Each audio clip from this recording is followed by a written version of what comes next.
Para sa ating lahat, sa mga taong madaming nasasagasaan dyan, ito lang po yung gusto kong sabihin sa inyo. Your wrong decision can affect everybody. Think about it before you move. So may verse po ako dyan, mga kapatid. 2 Peter chapter 3 verse 17. Don't let the error of evil people lead you down the wrong path and make you lose your balance.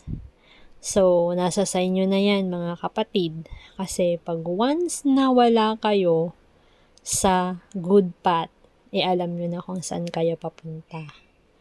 Siyempre, dalawa lang naman ang daan dito, 'di ba? Yun lang nga, kung gugustuhin mo kasi ikaw lang ho ang nagdadrive or nagmamaneho ng buhay.